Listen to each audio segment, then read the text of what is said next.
নমস্কার, শুভ সন্ধ্যা। নিউজ ভ্যানগার্ডের পর্দায় প্রত্যেককে স্বাগত জানাচ্ছি। এই মুহূর্তে আপনাদের সাথে আমি রয়েছি অঙ্কিতা। চোখ রাখছে এই মুহূর্তের গুরুত্বপূর্ণ খবরের দিকে, কারণ এইচডিএফসি ব্যাংকের কেলেঙ্কারিতে এবার মূল মাস্টারমাইন্ড পুলিশের জালে। প্রায় 82 লক্ষ টাকার এইচডিএফসি ব্যাংকের কেলেঙ্কারির মামলায় পুলিশের জালে এবার প্রাক্তন HDFC bank manager Suman Das. Bank ঘোটালা মামলায় এ পর্যন্ত 3 জনকে পুলিশ আটক করেছে। এর আগে একজন পুলিশ কনস্টেবল এবং এইচডিএফসি উদয়পুর শাখার রিলেশনশিপ ম্যানেজারের পর এবার কিন্তু প্রাক্তন ব্যাংক ম্যানেজারকে এবার আগরতলা থেকে গ্রেফতার করা হয়েছে। আগামীকাল তাকে আদালতে তোলা হবে। তবে সেই বিষয়ে কি বলছেন এসডিপিও শোনাচ্ছি।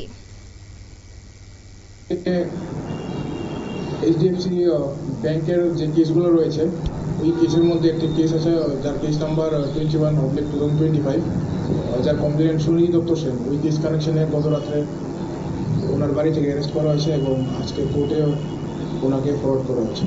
ওনার বিরুদ্ধে কি স্পেসিফিক অভিযোগ ছিল নাকি পুলিশ তদন্তে আমাদের বেরিয়ে আসছে যে ব্যাংকের সঙ্গে ঘটনাটা সেটা তো এফআইআর নেম একিউজ পারসন নয়, তদন্ত সূত্রে ওনার নাম বেরিয়ে এসেছে এবং এভিডেন্স এসেছে ওনার বিরুদ্ধে, তাই ওনাকে অ্যারেস্ট করা হয়েছে এবং আজকে কোর্টে ফরওয়ার্ড করা হয়েছে। আচ্ছা, আপনারা কি রিমান্ডের আবেদন করেছেন? কারণ একটা বড় ঘোটালা উদয়পুর এক সম্প্রতিকালে, তো ওনাকে কি রিমান্ডে জিজ্ঞাসাবাদ চালাবে?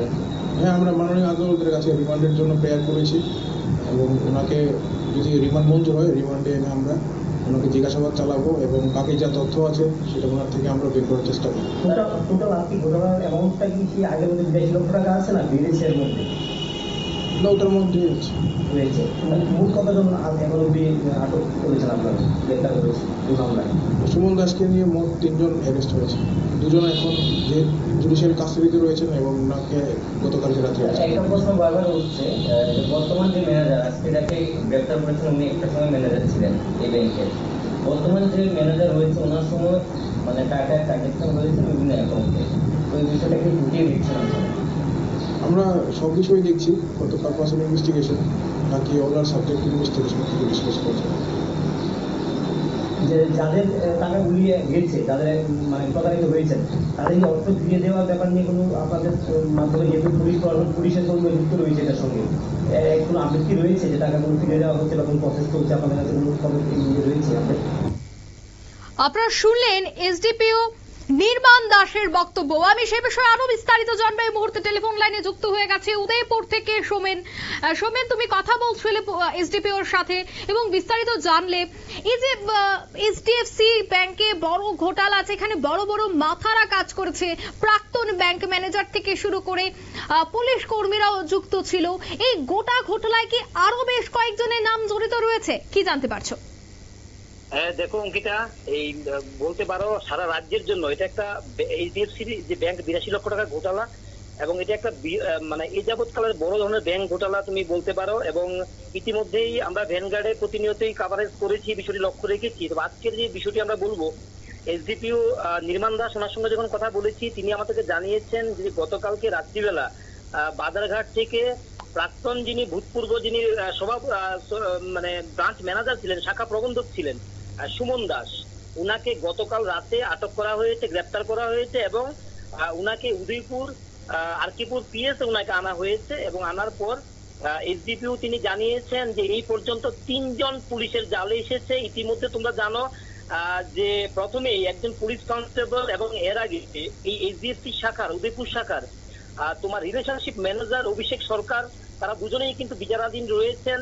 এবং আজ গতকালকে যাকে আটক করা হয়েছে সুমন দাস, এবং আশা করা যাচ্ছিল যে চেকগুলি যাদের নামে এই ব্যাংক থেকে উজ্জ্বল করা হয়েছিল সেই চেকগুলির সঙ্গে সিগনেচার মিল পাওয়া যায়নি এবং এগুলিকে চূড়ান্ত করার জন্য বেশ কিছুদিন ধরে এগুলি ফরেন্সিকে পাঠানো হয়েছে। তোমার সিগনেচার নমুনা চেক করে দেখা হয়েছে, যতটুকু আমরা জানতে পারছি সেগুলি মিল পাওয়া যায়নি। এবং তারপরে কিন্তু এই তাদের কাছে যখন টোটাল দলিল চলে এসেছে পুলিশের কাছে, তখন তারা গতকালকে বাজারঘাট থেকে রাত্রিবেলা তুলে এনেছে তোমার প্রাক্তন পূর্বের যে ব্রাঞ্চ ম্যানেজার সুমন দাস, ওনাকে এনেছে এবং ওনাকে আজকেই আদালতে পাঠানো হয়েছে। এটা কালকে পাঠানোর কথা ছিল, তড়িঘড়ি আজকেই পাঠানো হয়েছে। এবং আজকে আশা প্রকাশ করেছেন এসডিপিও যে তাদের 7 দিনের রিমান্ড চেয়েছেন, হয়তো 3 দিনের রিমান্ড মঞ্জুর করতে পারে, এটা সবটাই আদালতের উপরে। কিন্তু তিনি জানিয়েছেন, এটা দেখার বিষয় হচ্ছে এখনো কিন্তু যবনিকাপাত ঘটেনি, এখনো কিন্তু তদন্ত চলছে, নাম আরো আসতে পারে, এটা এসডিপি জানিয়েছেন। এবং এটাকে এই এইচডিএফসি সারা দেশে একটা বিরাট ব্যাংক, এই ব্যাংকে এই ধরনের ঘোটালা, এটাকে তারা কিন্তু পুলিশ প্রশাসন বড়ভাবে দেখছেন এবং এটা নিয়ে কিন্তু প্রক্রিয়া চলছে, এটাই কিন্তু নির্মাণ দাস এসডিপিও জানিয়েছেন। অঙ্কিতা, এবং যে প্রাক্তন ম্যানেজারকে আজ গ্রেফতার করা হয়েছে, সে কি বর্তমানে এইচডিএফসির অন্য কোনো ব্রাঞ্চে কর্মরত রয়েছে, সে বিষয়টা কি এখনো পর্যন্ত জানা গেছে?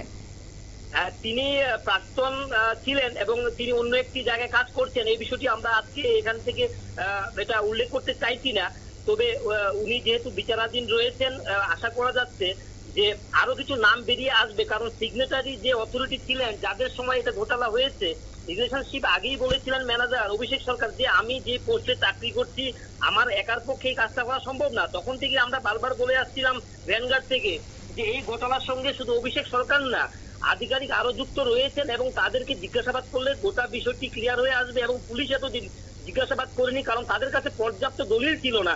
যখন মাত্র দলিল চলে এসেছে তখনই কিন্তু তাকে আটক করে আনা হয়েছে এবং আরো কিছু লোক জালে কিন্তু উঠতে পারে। অঙ্কিতা, এবং এই যে এত টাকার ঘোটালা, সেই টাকার দায়িত্ব পুলিশ প্রশাসন যে করেই হোক, আমরাও চাইছি মানুষ তাদের যে গচ্ছিত অর্থ তাদের প্রতারিত হয়েছে সেই টাকাটা তাদের কাছে পৌঁছক। এবং পুলিশ প্রশাসন তারা কিন্তু মোটামুটি শক্ত হাতই ধরেছে এবং মিডিয়ার এখানে একটা বড় ভূমিকা রয়েছে এবং নিউজ ভ্যানগার্ডের ভূমিকাটা কিন্তু অস্বীকার করার মতো না। অঙ্কিতা, ধন্যবাদ তোমাকে। অর্থাৎ এখনো পর্যন্ত 3 জনকে গ্রেফতার করা হয়েছে এবং এই পুরো ঘটনায় এইচডিএফসি ব্রাঞ্চের প্রাক্তন ম্যানেজারও যুক্ত রয়েছে, তাকে আজ গ্রেফতার করা হয়েছে আগরতলা থেকে। এবং আরো বেশ কয়েকজন এই ঘটনায় যুক্ত থাকতে পারে। প্রায় 83 লক্ষ টাকার এই বড় ঘোটালা হয়েছে উদয়পুরের এইচডিএফসি ব্যাংকে। তবে এবার একে একে কিন্তু প্রত্যেকে গ্রেফতার করা হচ্ছে এবং আগামীকাল তাদের কোর্টে তোলা হবে। তবে পুলিশের রিমান্ড চাওয়া হয়েছে। এখন দেখার বিষয় যে আইনি প্রক্রিয়ায় কি ব্যবস্থা গ্রহণ করা হয় এবং আরো বেশ কয়েকজনের নাম বেরিয়ে আসে কিনা সেটাও দেখার। নিয়ে নিচ্ছে মুহূর্তে ছোট্ট একটি বিজ্ঞাপন বিরতি, সঙ্গে থাকুন।